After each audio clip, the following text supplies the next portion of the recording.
ஹரே ராமா ஹரே கிருஷ்ணா.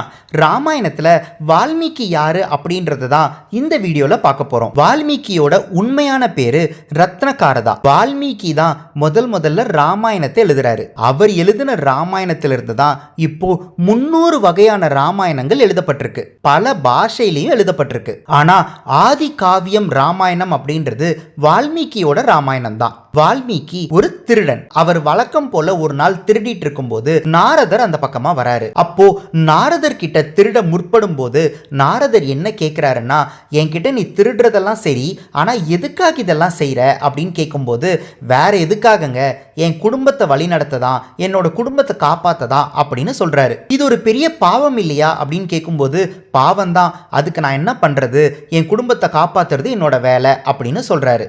அப்போ நாரதர் என்ன சொல்றாருன்னா, இந்த பாவத்தை நீ மட்டும் சுமக்க போறியா, உன்னோட குடும்பம் மொத்தமும் சுமக்க போதா அப்படின்னு கேட்கும்போது ரத்னகாரதா என்ன சொல்றாருன்னா, இதுல என்ன சந்தேகம், என் குடும்பத்துக்காக தானே நான் இது எல்லாத்தையும் செய்றேன், அப்போ இந்த பாவத்தை என் குடும்பம் மொத்தமும் தான் சுமக்கும் அப்படின்னு சொல்றாரு. உடனே நாரதர், எனக்காக ஒரு விஷயத்தை செய், நீ நேரா உன் குடும்பத்துக்கிட்ட போ, உன் குடும்பத்துக்கிட்ட நான் இந்த மாதிரி பாவம் செஞ்சுதான் சம்பாதிக்கிறேன், அந்த பாவத்தை நம்ம எல்லாரும் சேர்ந்து தான் சுமக்கணும், அதுக்கு சரிதானே அப்படின்னு கேளு அப்படின்னு சொல்றாரு. இல்ல நான் போக மாட்டேன், நான் போனா நீ இங்க இருந்து ஓடிடுவேன்னு சொல்லும்போது, கவலைப்படாத ரத்னகாரடா, என்னை கட்டி போட்டுடு, என்னை கட்டி போட்டுட்டு நீ போயிட்டு வா, நீ போயிட்டு வர வரைக்கும் நான் இங்க தான் இருப்பேன் அப்படின்னு சொல்றாரு. உடனே ரத்னகாரதா வீட்டுக்கு போய் அவங்க குடும்பத்தில் இருக்கிற அத்தனை பேரையும் உட்கார வச்சு, இவ்வளவு நாள் நான் சம்பாரிச்சு கொண்டு வந்த பணம், திருடி கொண்டு வந்த பணம் தான், அதுக்கு பாவம் சேரும் இல்லையா, அந்த பாவத்தை நம்ம குடும்பம் மொத்தமும் சுமக்கலாம் தானே அப்படின்னு கேட்கும்போது, வீட்டில் இருக்கிற அத்தனை பேருமே, இந்த வீட்டுக்கு சம்பாரிச்சு கொடுக்க வேண்டியது உன்னோட கடமை,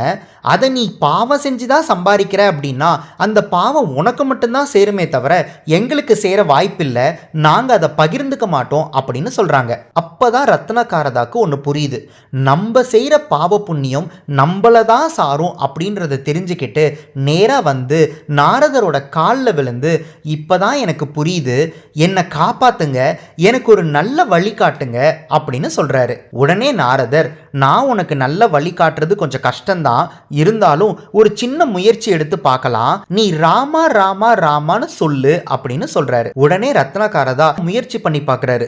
அவரோட வாயில அந்த நாமம் வரவே இல்லை. அப்பதான் நாரதர், சரி எனக்கு புரியுது, நீ பாவம் செஞ்சதுனால அந்த வார்த்தையே உன்னோட வாயில வரல, பரவாயில்ல, தப்பில்ல, அதுக்கும் ஒரு வழி நான் சொல்றேன், மரா மரா மரான்னு சொல்லி ஒரு இடத்துல தியானம் பண்ணுன்னு சொல்றாரு. உடனே ரத்னகாரதா ஒரே இடத்துல உட்காந்து மரா மரா மரா மரான்னு சொல்ல சொல்ல சொல்ல கொஞ்ச நேரத்துல அவரோட காதலியே அவர் ராம ராம ராமன் சொல்றது உணர முடிஞ்சது. அதுல இருந்து அவருக்கு ஞானம் பிறக்குது. எந்த அளவுக்கு ஞானம் பிறக்குதுன்னா, ராமாயணத்தை எழுதுற அளவுக்கு ஞானம் பிறக்குது.